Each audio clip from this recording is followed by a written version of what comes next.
Hoy nos acompañan Javier Vera Grunauer, ministro de Energía y Minas del presidente Guillermo Lasso. Fue viceministro de Minas. Fernando Cabascango, asambleísta de Pichincha por el movimiento Pachacuti.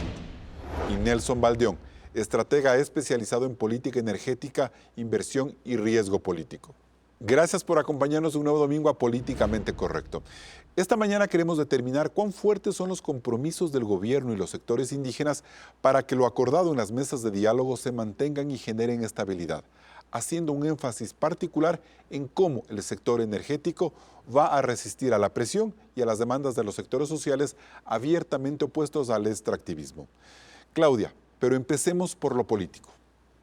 Carlos, la primera forma de evaluar la contundencia de estas mesas de diálogo puede ser a través del análisis de discurso de sus dos principales interlocutores, Francisco Jiménez y Leonidas Issa, el día que cerraron las mesas de diálogos en la Universidad Católica.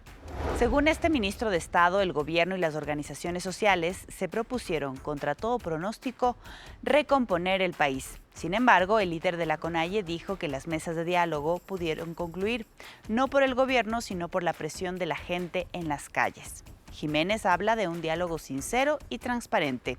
Issa reconoce la voluntad mostrada por el ministro de Gobierno, pero no la del presidente Lasso. Además, desde la CONAIE se insiste en que no hubo avances centrales en temas como el subsidio a los combustibles, pero Jiménez le respondió que se alcanzaron 218 acuerdos, cuyo cumplimiento, según Issa, es de responsabilidad del gobierno. Jiménez insiste en que se ha empezado a construir un Ecuador incluyente y plurinacional, ante lo cual Issa convocó a todos los colectivos del país a consolidar sus propuestas. Carlos, ¿qué lectura nos merece estas declaraciones vistas en un contexto mucho más político? Inicias el debate.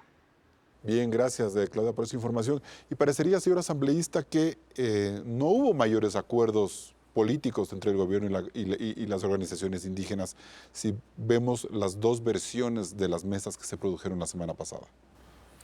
Bueno, yo creo que primeramente hay que tener una lectura del contexto. Ajá. Y si vemos la lectura del contexto, hay un diálogo sin un diálogo. ¿Un diálogo sin un diálogo? Sí, ya, okay. Y porque uno de sus actores principales, podríamos decir, estuvo ausente en todo el proceso de diálogo, que es el presidente Guillermo Lasso. Creo que hay que preguntarnos a los y las ecuatorianas si cuando elegimos un presidente, elegimos a Francisco Jiménez o al presidente Guillermo Lasso, quien es la autoridad de la función ejecutiva. Entonces, la ausencia del presidente justamente genera a que no hay un diálogo o un diálogo sin un diálogo. Pero necesitaban a un presidente 24/7 a tiempo completo en las mesas, asambleísta.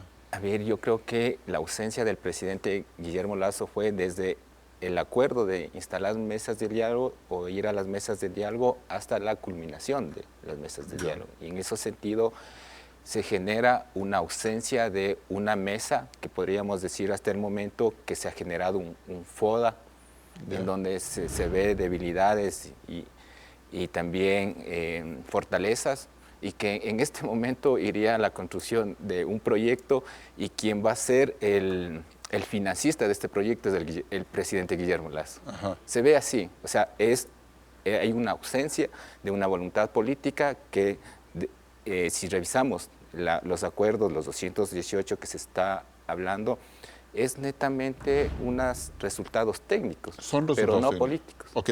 Ahora, y sobre esa percepción que usted hace, esa lectura política que nos plantea Claudia Roura al inicio del programa, señor asambleísta, por esa falta de voluntad que usted dice que hay en el presidente Lasso, ¿está descartada una nueva paralización, una nueva movilización indígena por el momento?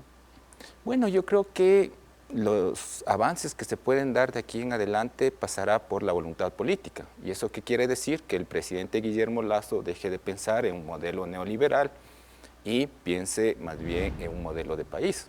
Y pensar en un modelo de país es acoger justamente la demanda de los 10 puntos que se ha venido insistiendo no solamente en estas mesas de diálogo, sino desde el inicio de funciones del presidente Guillermo Lasso. O sea, ustedes no le pueden cambiar al presidente que tenga una visión, si queremos decirlo, encasillarlo de derecha. ¿Cómo le cambiamos para que se vuelva un presidente de izquierda si no lo es? No, yo hablo del modelo. Ya, del modelo. Ok. Sí, que es otra cosa. Perfecto, ok. Señor ministro, buenos días. ¿Y es verdad que el gobierno fue excesivamente concesivo con los indígenas en las mesas? Es decir, que pagó una suerte de rescate, como lo han dicho muchos sectores de la opinión pública, empezando por María Paula Romo. Quisiera aclarar, por favor, Sí. un momento lo que comentó el compañero. El presidente de la República ha estado permanentemente en conversaciones con los ministros. Los ministros son los responsables de cada cartera de Estado, ¿verdad? Como usted sabe, hay una estructura del Estado. Y hemos estado, todos los ministros, en todas las mesas, 90 días, 37 instituciones, 200 personas. Y yo he estado en una mesa en la cual he estado permanentemente con el ministro Manrique en la mesa 5. Entonces, eso que el presidente ha estado desatendido o no ha considerado la importancia de las mesas es falso. El presidente se ha reunido con nosotros permanentemente y somos nosotros los ministros, los representantes del presidente en cada ministerio. No ha existido en la historia de este gobierno que exista una mesa de diálogo con el sector indígena al más alto nivel de ministros, permanentemente. O sea, lo que se hizo en esta mesa no ocurrió nunca ni con Maguad, ni con Febres, ni con ningún gobierno. Ni con Rafael Correa. Y yo quisiera que nuestra amiga asambleísta lo diga, porque esa es la realidad, ese es el compromiso del gobierno del encuentro. Y esto no es porque nos están imponiendo algo, esto es parte de la política pública del gobierno del encuentro, el diálogo, el diálogo permanente. En el diálogo hay acuerdos y también desacuerdos. El compañero comentaba que ellos pedían 10 temas, fueron 18 acuerdos, perdón, 218 acuerdos. Se multiplicó por 20 veces los acuerdos que ellos pretendían. Son solo técnicos, que no hay un verdadero acuerdo político detrás de eso, señor ministro. Es que hay varios tipos de acuerdos, claro, políticos y técnicos, pero primero vamos a trabajar en los temas técnicos que son fundamentales, lo que sustentan todo. Pues. Ya, entonces usted rescata de estas mesas el talante que le puso el gobierno democrático. Totalmente con el liderazgo del presidente Lasso. Nosotros no hacemos nada sino con la directriz del presidente Lasso. Perfecto, bien. Nelson Valdeón, entonces, en términos políticos, ¿qué nos dejan estas mesas? ¿Tranquilidad o incertidumbre? ¿Por qué los ecuatorianos somos tan renuentes a aplaudir una mesa de diálogo y pensar que hay algo que está oculto ahí, que hay algo que nos está dando? Creo que desde el sector privado estamos preocupados y eso se refleja un riesgo país tan alto, tan elevado. ¿Ya? Porque es un riesgo que refleja el Ecuador. A nivel mundial nos ven así y eso es riesgoso.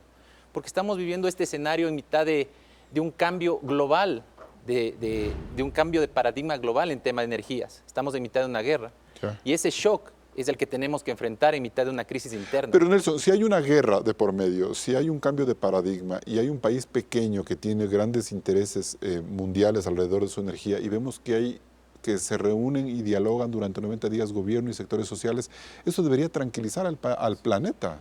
Creería yo. ¿Por qué no sucede eso? Porque no tenemos seguridad energética, Carlos. ¿Ya? Porque estamos viendo que no tenemos una seguridad energética y que este diálogo no está dando esa tranquilidad a la gente. Estamos en un proceso de inflación muy alto en el país y en el mundo. ¿Ya? Y esa seguridad energética no la vemos reflejada en los diálogos. ¿Ya? Y ese es un tema que tenemos que ser sumamente conscientes. ¿Pero es solo la seguridad energética o es la seguridad política? ¿Es el riesgo de que haya otra paralización? ¿Es el riesgo de que el gobierno sea acorralado por la Asamblea? Energía. Si es que no estamos tranquilos en ese tema, no vamos a estar tranquilos socialmente. Te repito, el tema de que el Ecuador esté dependiendo tanto del petróleo, necesitamos incrementar nuestra producción. A ver, el Ecuador está dependiendo ahorita más que nunca del petróleo.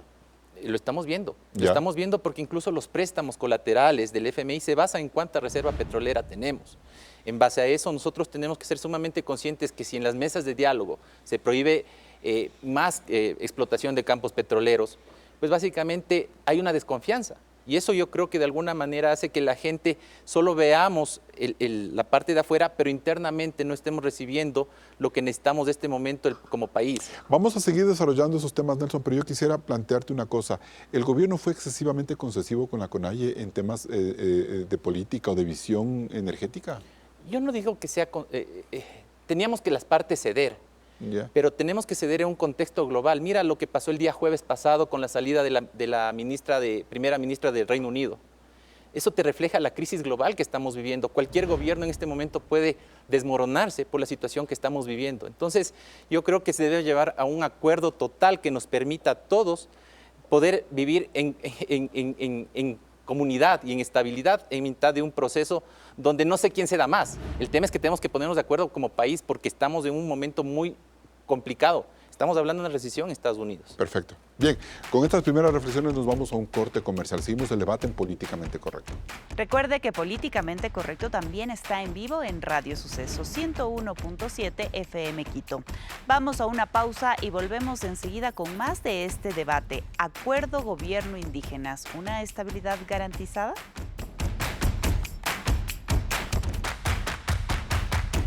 Seguimos en Políticamente Correcto. Nelson Valdeón, a ver, ¿podríamos decir que debieron haberse aprovechado mejor estos 90 días de diálogo desde tu punto de vista? Yo creo que sí se podían haber aprovechado más. No hemos elevado el nivel de diálogo para ver cómo podíamos mejorar ese tema de los subsidios. Ya. Mira, se está hablando de 4.500 millones de dólares de subsidios y sin hablar de que la nueva importación de diésel se está llegando a un precio de $200 del barril. Yo pensaría que llegaríamos a unos 5.500 a 6.000 millones. Creo que desde ese contexto no se aprovecharon bien los diálogos para entender bien la geopolítica mundial de cómo se están dando las cosas, que están explotando y están terminando en movimientos sociales muy fuertes. No en América Latina, pasó en Francia, pasó en Alemania, está pasando. Entonces yo creo que desde ese punto de vista se deberían haber aprovechado más para hablar del contexto internacional energético. Nos queda debiendo estas mesas de diálogo un tema que no lo negoció el ministro Vera, cabe recordarlo, sino el ministro de Transporte en tema del subsidio. Nos quedó debiendo estas mesas de diálogo haber llegado ya a una solución definitiva en el famoso tema de los subsidios. Nos quedó debiendo poner también empresarios ahí, poner gente experta en el tema para que también puedan agregar y hacerle entender a las contrapartes qué es lo que está sucediendo y cuáles las necesidades. Porque esto no es solo un tema de gobierno y un tema de indígenas, es un tema de nación, de país, que nos está afectando. El tema de los combustibles, por más que tengamos un acuerdo, cada vez escuchamos de este subsidio que existe, que no sabemos cómo se va a pasar esa factura. Y hay muchos sectores que dicen que ni siquiera son 4.000 millones, sino solo 2.000, porque no están bien recogidos. Es una utopía, una entelequia a la que se ha hablado alrededor de los subsidios. Yo creo que los números hablan por sí solos. ¿Son 4.500? Son 4.500 y creo que van a llegar a más, porque nosotros estamos importando mucho más derivados. Acuérdate que nuestras refinerías no están al máximo potencial que tenemos y eso significa que necesitamos abastecer esa matriz energética que tenemos. O sea, para la gasolina que nosotros consumimos en el Ecuador necesitamos naftas y la nafta está importada a precio internacional de mercado. Para mí el criterio más lógico de la importación de diésel hubiera sido hablar con Rusia. Yo sé que está en una guerra, no nos pertenece esa guerra, pero están vendiendo a sus aliados en $50 el barril, mientras en la cotización del Golfo está en 200 y estamos comprando esos precios. Entonces, pero esa negociación se podría hacer sin alinearse a ninguno de los dos bandos o alineándose a uno de los dos bandos. O sea, pero yo puedo decir, defiendo la posición de Europa a favor de Ucrania, pero le puedo comprar petróleo a Rusia sin ningún problema. Lo está haciendo Brasil, ¿Ya? Lo está haciendo Brasil, lo está haciendo México. No es necesariamente tener una ideología política para encontrar acuerdos comerciales que en este momento nos convengan, Carlos. Entonces, uno de los grandes problemas es que no se pudo solucionar el famoso tema de los subsidios. Para mí sí. Bien, asambleísta Cabascango, si pudiéramos decir en este momento cuál va a ser el énfasis que la CONAIE y los indígenas le van a dar al seguimiento de estas mesas, para usted, ¿cuáles son las áreas o los temas en los que tenemos que nosotros como opinión pública ser muy conscientes y darle seguimiento? Bueno, primeramente creo que es importante dejar claro, el movimiento indígena y los movimientos sociales a partir de la movilización de 1990 ha venido en permanente diálogo con el Estado, sea cual sea el gobierno. Segundo, el presidente Guillermo Lasso ha conversado, ha dialogado con la empresa privada y ha dialogado él liderando conjuntamente con su ministro, que es diferente. Pero bueno, AISA también le recibió en octubre del año pasado, ¿no? Estamos hablando de las mesas de diálogo. Y lo otro que creo que hay que dejar claro, nunca ha estado ausente el sector privado, porque el Estado justamente representa al sector privado y siempre ha estado defendiendo en las políticas que lo plantean. O sea, como políticas del Estado, sí, acoge todo lo del sector privado. Sí, ya, y el presidente lo viene representando, entonces no se puede decir que ha habido una ausencia de la ¿Pero ustedes mesa privada. se opusieron a que gente del sector privado esté en las mesas o simplemente pudo haber sido iniciativa del propio gobierno? Pudo haber sido iniciativa del propio gobierno, pero más allá de eso, Yo creo que lo que debemos dejar claro es justamente esa ausencia de la voluntad que ha tenido el presidente en generar acuerdos políticos.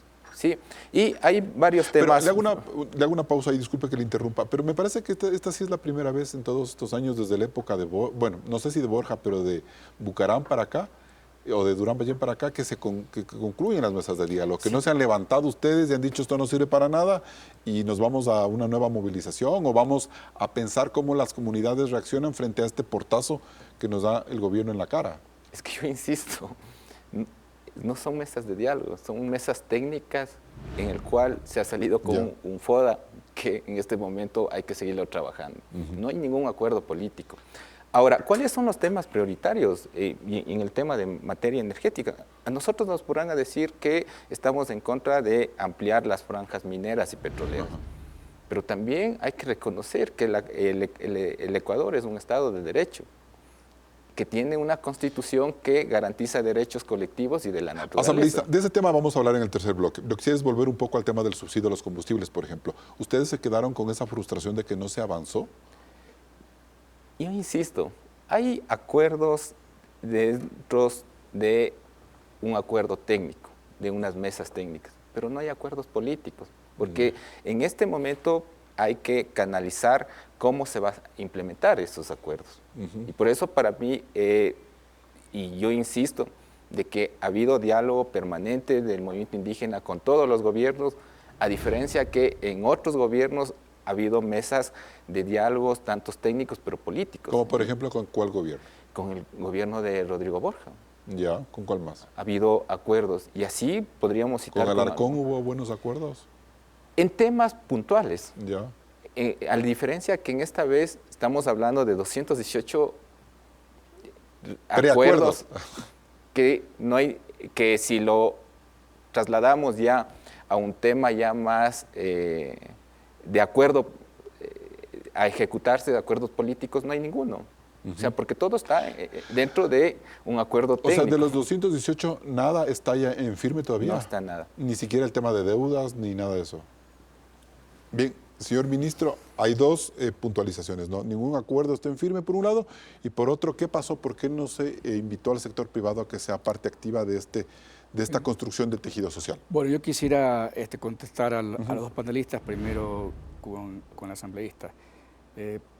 Estoy seguro que la asambleísta no estuvo en las mesas y por eso que desconoce los procedimientos de la conferencia episcopal. Se llegaron a un acuerdo en conjunto que no se iba a invitar a ningún sector fuera de los 4 sectores, FENOCIN, CONAIE, IFEINE y el gobierno. Entonces, el desconocimiento hace pues indicar cosas que no son correctas. Nosotros queríamos invitar, no al sector privado, a la sociedad civil, porque nosotros hablamos no para el sector privado, para los 18 millones de ecuatorianos, somos el gobierno de los 18 millones de ecuatorianos. Ahora, sí hay acuerdos, pero hay que instrumentarlos, pues. Estos acuerdos, 218 acuerdos, se plasmaron, pero luego viene la instrumentación. Pues, ya, pero hagamos un paréntesis ahí, señor ministro. ¿Por qué si ustedes querían que esté la sociedad civil, si ustedes son gobierno, por qué ustedes no presionaron para que en efecto la sociedad civil estuviera ahí? ¿Por qué se dejaron llevar por la posición de la conferencia episcopal o del sector indígena de que no vaya más gente? Porque somos responsables nosotros. Y fíjese, cuando se generaron, en mi mesa por lo menos, ¿verdad? Cuando se generaron estas mesas, y aquí voy a mencionar algo. Siempre se decían que habían 2 grupos, el gobierno con las 3 organizaciones.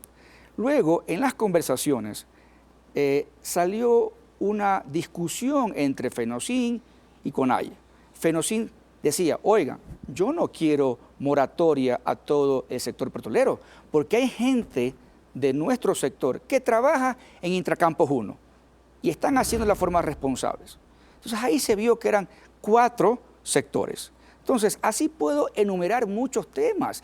Y nosotros conversamos también con otro sector indígena que no estaba dentro de la élite en las mesas que sí están de acuerdo de un sector extractivo sostenible, que es lo que queremos nosotros impulsar en este gobierno. Sostenible, responsable, participativo con las comunidades.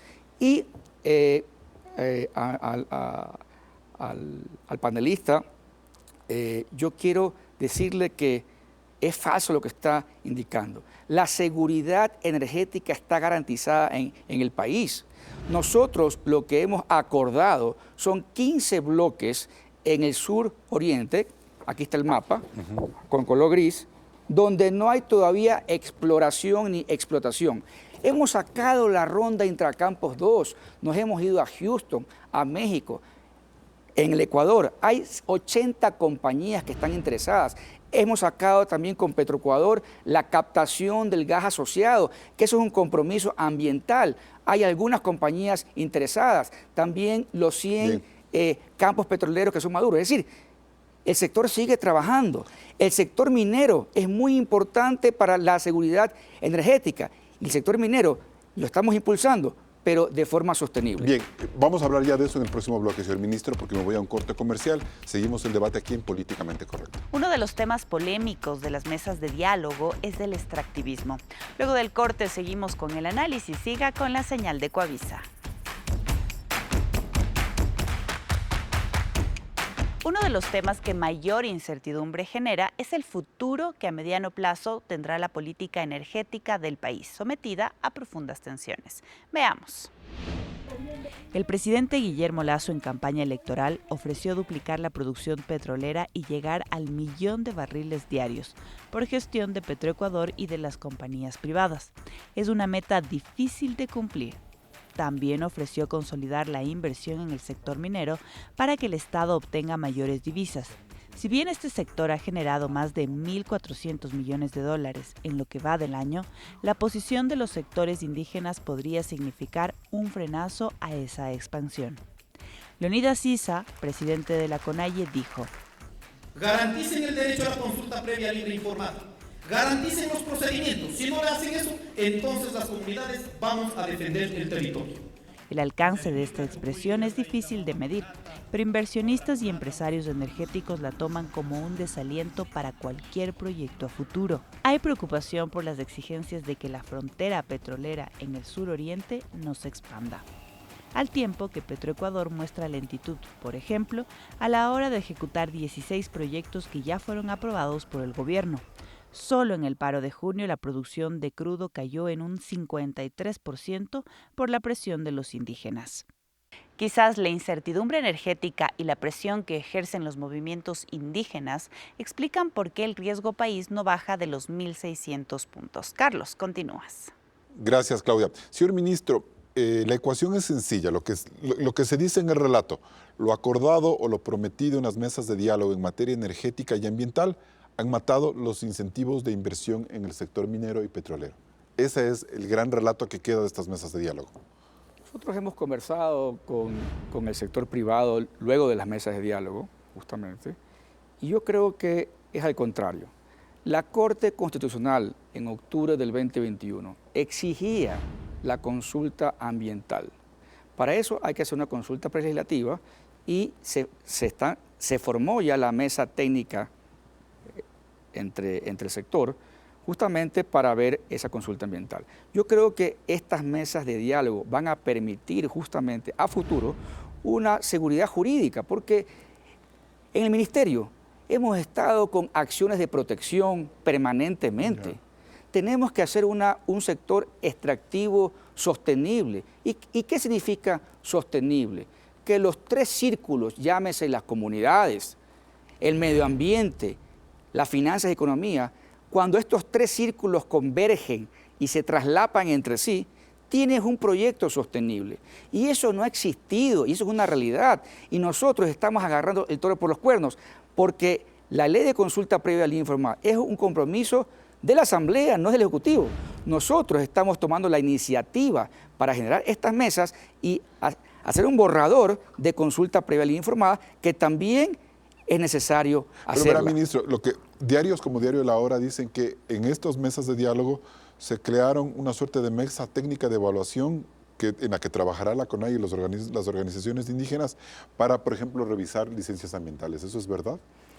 Hay mesas técnicas en el cual, según el procedimiento de la CONAIE, de la Conferencia Episcopal, ¿no, verdad? Así como se hizo en la mesa técnica de focalización, donde no solamente estuvo el sector indígena, se invitaron a los sectores sociales para que expliquen, habían técnicos, o sea que no es cierto eso ahí que solamente existió este sector. ¿Por qué? Porque esto es para los 18 millones de habitantes. En las mesas técnicas vamos a invitar también a los abogados, al sector, para que ver justamente la experiencia en otros países también. ¿No va a haber una capacidad o un poder de veto de la CONAIE y las organizaciones indígenas que pueda entorpecer, por ejemplo, la consecución de un proyecto minero petrolero porque no es legal. Están ahí negociando con el gobierno? Eso no es legal.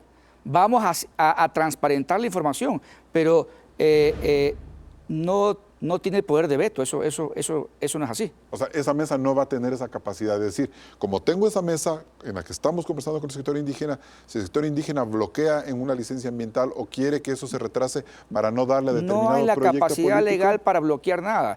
Lo que estamos haciendo es transparentando la información y discutiendo sobre cualquier tema para corregir, pero no hay ningún poder de veto. Ya, aquí. Perfecto. Nelson, ¿qué opina usted frente a lo que señala el ministro? Primero quiero decirme, mi querido ministro, no estoy diciendo que esté mal la seguridad energética del país. Yo lo que estoy diciendo es que estoy preocupado. Recordemos que nuestro país es deficitario en derivados y tenemos que importar mucho de ellos. Nuestras refinerías no son la mejor del mundo en este momento. Y para el tema de comunidades, yo quiero opinar que no estamos dejando el diálogo en una pelea. No estamos hablando de temas tecnológicos. Por ejemplo, para no penetrar la frontera petrolera ya no es necesario abrir más trochas ni más brechas, simplemente es taladros que llegan hasta 10 kilómetros bajo tierra que lo pueden hacer sin ningún problema. Sin romper árboles, sin abrir Por eso te digo, el diálogo energético tenemos que elevarlo a un nivel tecnológico. Pero hay todavía la oportunidad de que eso avance en los próximos temas. Exactamente, pero siempre y cuando también los indígenas, los empresarios y el gobierno entiendan que existe, más allá de esta pelea que existe, hay niveles tecnológicos que la seguridad jurídica es la que nos va a permitir traer esa tecnología para no dañar la naturaleza, ser más responsables con las comunidades y sobre todo sacar un recurso que es necesario. Yo tuve la reunión con la Secretaría de Energía de Estados Unidos, se habló mucho de hidrógeno, se habló mucho de tecnologías. ¿Cuándo? Yo estuve hace una semana con ellos, hace una semana en Washington, que tuve una invitación de líderes empresariales latinoamericanos y habló específicamente de Chile y Colombia.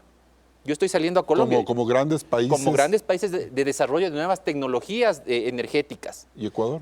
No se mencionó y fue el único que estuve ahí invitado. Entonces, desde ese punto de vista, yo le quiero decir, creo que tenemos que dejar esta pelea por el bien de todos y primero desarrollar nuevas tecnologías e inventar a empresas que tengan estas tecnologías que nos permitan tener el desarrollo que dice el ministro, sustentable y ecoamigable y responsable con las comunidades para salir de este laberinto que estamos. Por ejemplo, lo que decía el señor...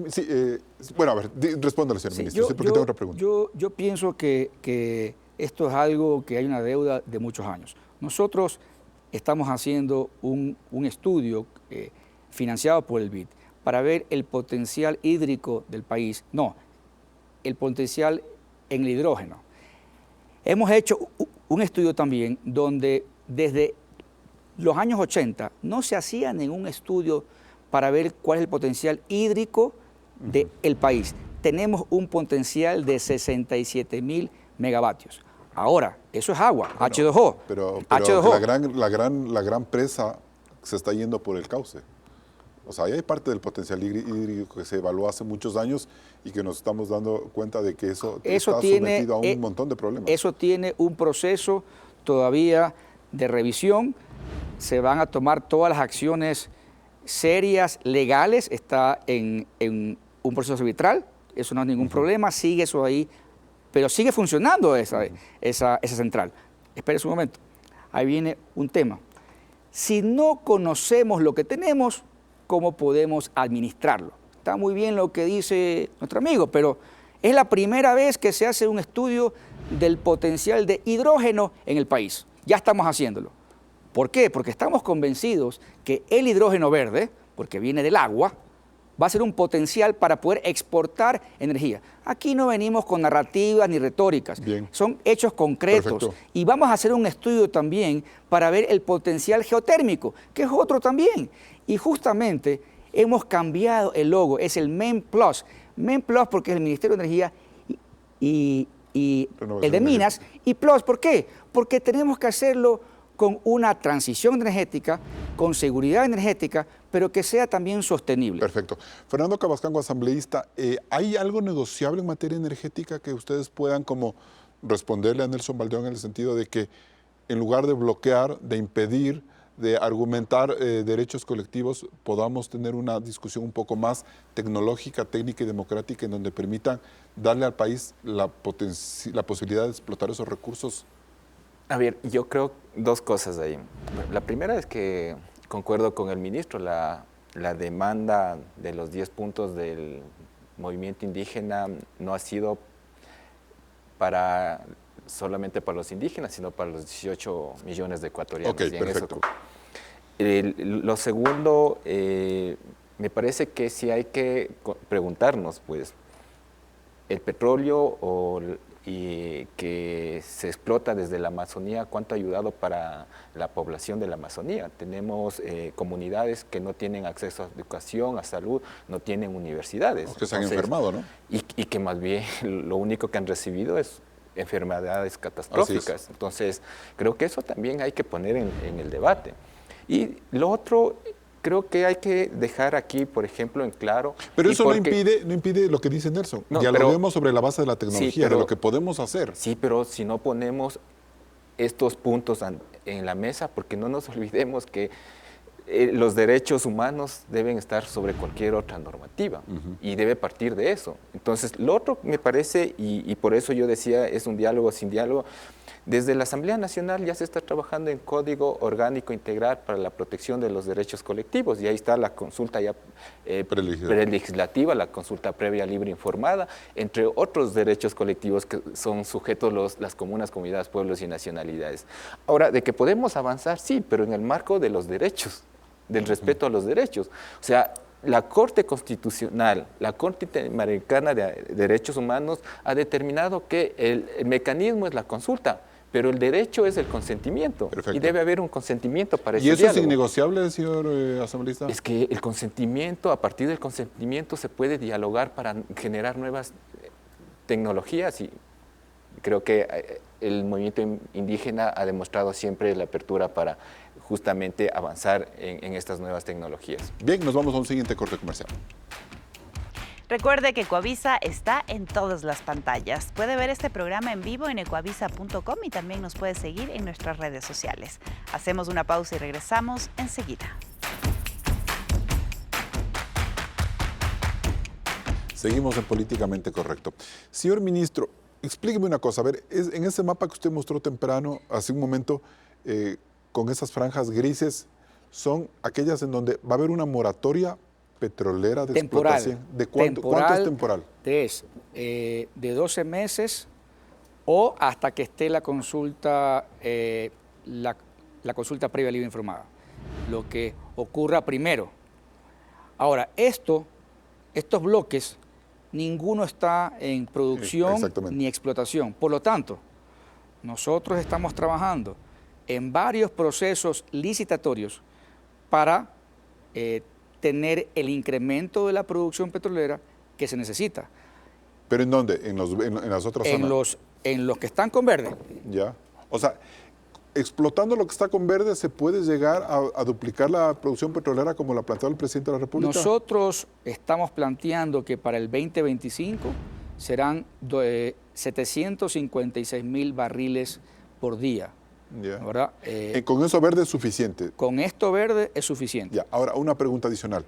¿No es un error haber lanzado una moratoria en esta gran franja gris que podría darnos más dinero? ¿Qué pasa si en la consulta libre le dicen no me explote nada de eso? ¿No se explota? Son 12 meses o hasta que esté la consulta previa. ¿Y si la consulta le dicen que no? O que esté. No es porque dicen que no. Es que yo comparto que hay que hacerla porque, miren, aquí no hay que inventar estos procesos. La OIT ya tiene un procedimiento clarísimo porque Perú lo hace, Chile lo hace, Canadá lo hace y hay expertos en eso. Estamos invitando a los expertos para ver qué hacen los otros países. No hay mucha experiencia en esto. Sin embargo, cabe recalcar que ahí yo escuché que habían 16 proyectos que están aprobados por el presidente. Sí, eso es lo que se ha denunciado el en las últimas horas. El presidente no ha aprobado ningún proyecto. Se le fijaron. El gerente anterior presentó una lista sin haber aprobado por el directorio. Hizo muy mal eso ahí.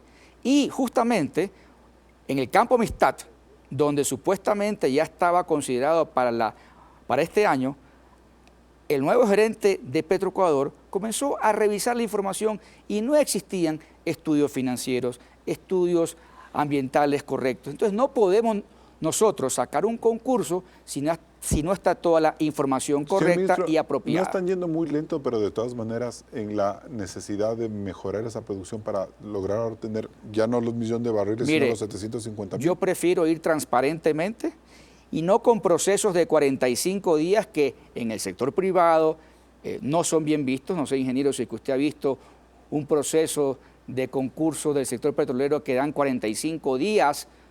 ¿Qué empresa seria puede presentar un proyecto serio? Entonces, vamos despacio que voy deprisa. Sí, tenemos necesidad, sí, pero tenemos planificado ya esto aquí. Pero con la confianza del sector, si no sacamos procesos transparentes, no se van a presentar. Fíjese que con la ronda Intracampos 2, que fue un éxito, la Intracampos 1, en otro gobierno, con el ministro Carlos Pérez, continuamos con la Intracampos 2. ¿Por qué? Porque esto no importa de las banderas políticas, esto es algo de Estado. Perfecto. Bien. Fernando Cabascango, de esa franja gris que ha pintado el ministerio, ¿debería o no debería explotarse petróleo ahí? Por ejemplo, ¿cuál es la posición? ¿No más petróleo ahí? A ver, yo creo que primero hay que dejar claro que la OIT justamente dice que las consultas previas, libres e informadas deben ser vinculantes. Sí, y ahí justamente la preocupación y la respuesta. Si las comunidades dicen que no, hay que respetar la decisión de la comunidad. Así perdamos el petróleo para siempre. Y así cuando ya vengan las nuevas tecnologías, ya habíamos dicho, pudimos haber aprovechado ese petróleo para desarrollar el país y no lo hicimos por temas políticos, asambleísta. A ver, yo creo que no pasa por temas políticos. Tenemos un marco constitucional que es garante de derechos y el cual estamos los y las ecuatorianos. Pero Nelson Baldeón habla de tecnología que puede minimizar esos daños. Lo segundo, el movimiento indígena desde los 90 ha planteado el cambiar la matriz productiva. ¿Y cuál es el primer planteamiento? Es justamente trabajar en una política integral, justamente de una reforma agraria integral. Sí, porque necesitamos, o sea, el petróleo y la minería en futuro se va a acabar. Y creo que es importante pensar en una reforma agraria integral como propuesta alternativa a que si las comunidades deciden mantener el petróleo bajo tierra, se respete, porque eso determina tanto el convenio 169 de la OIT y la misma Constitución. ¿Sí podría responder eso? Sí, claro, por favor, ministro, brevemente. Es importante que los ecuatorianos sepan que la OIT no dice eso. Sí me gustaría que lea al asambleísta de la OIT. Por otro lado, con agricultura no tenemos seguridad energética. Estamos hablando de la seguridad energética. Estamos viendo que hay una crisis energética ahorita en Alemania, en Inglaterra, en Francia. Lo que tenemos que tener nosotros es una soberanía energética. Y eso hay varios vectores. Los fósiles, el agua, la geotérmica, ¿no, verdad? El hidrógeno. Hacia eso tenemos que ir, a la soberanía energética. No podemos tener soberanía energética con agricultura, bien, al menos que hagas etanol, pero el etanol solo no funciona. Entonces, ¿quiere responder algo para, si no, primero con eso? Nelson, por favor. Yo le quiero decir una cosa, responder primero al asambleísta. Y el petróleo, las reservas son tan grandes que no se va a acabar. Primero se va a acabar el mundo antes que el petróleo. No, lo que digo es que se va a acabar el interés por el petróleo. No, pero estoy hablando un poco con haciendo la analogía. Y además, si es que nosotros no le vemos al petróleo como una fuente de desarrollo humano, tendríamos que dejar de usar celulares, maquillajes y textiles. Entonces yo creo que desde ese punto de vista no podemos satanizar algo que nos ha dado beneficio a la humanidad y que nos ha dado medicinas para la humanidad y curarnos.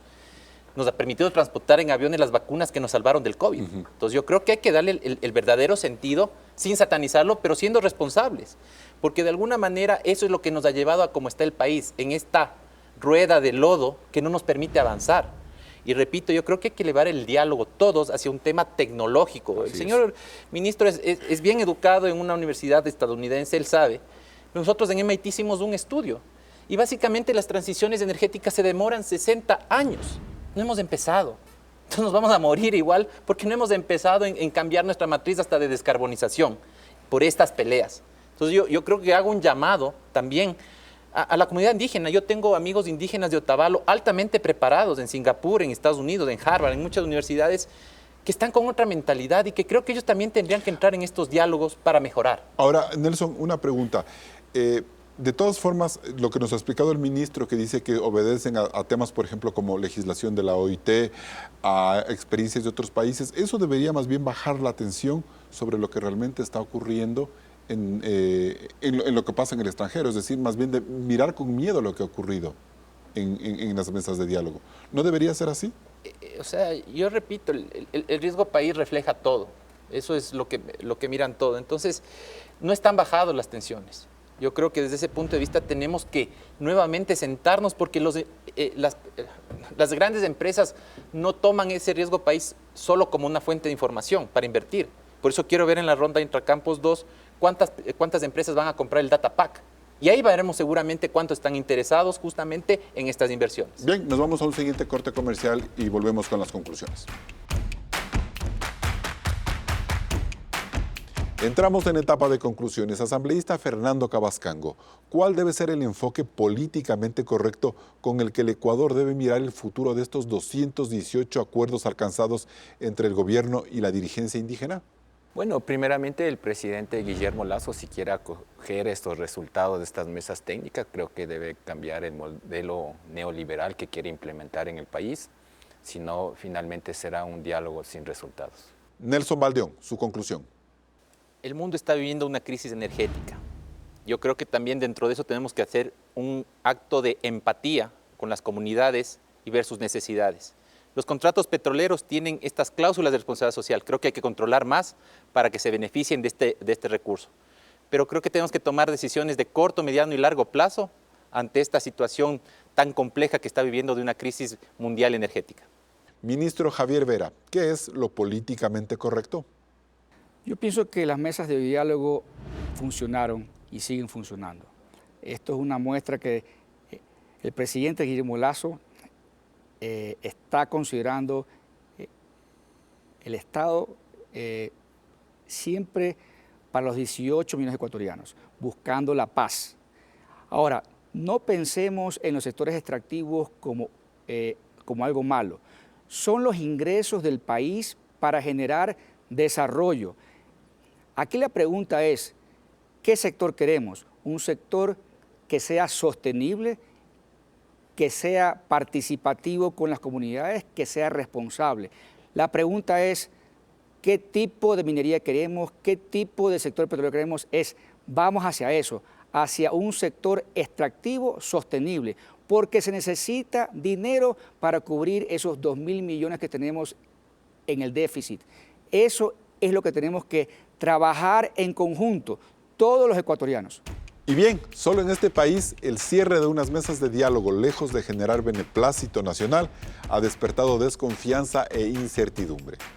Quizás el gobierno y los indígenas hablaron de espaldas al Ecuador y por eso no tenemos claro qué mismo se negoció y en qué capituló el Estado o a qué renunció la CONAIE. El tiempo nos dirá si valieron la pena los 90 días de reuniones, esperando que el fantasma de las paralizaciones se aleje por un buen tiempo. Pero de lo que debemos ser conscientes es del mensaje que tanto el gobierno como la CONAIE han dado al exterior sobre las posibles camisas de fuerza que supusieron estos acuerdos. No habrá resultados exitosos si por presión indígena o por desenfoque del régimen, la inversión extranjera, por ejemplo, decide no venir. El presidente Lasso aún está a tiempo de manejar con inteligencia los instrumentos legales de administración pública y negociación con los sectores sociales para que este gran sector de la economía, me refiero al energético, no se desaliente. Caso contrario, el fracaso será colectivo y la CONAIE tendrá una cuota de responsabilidad. Hasta el próximo programa. Y con estas reflexiones cerramos este programa de Políticamente Correcto. Acuerdos Gobierno Indígenas, ¿una estabilidad garantizada? Recuerde que también puede escucharnos en Spotify, en nuestra lista de reproducción. Nos volvemos a encontrar el próximo domingo.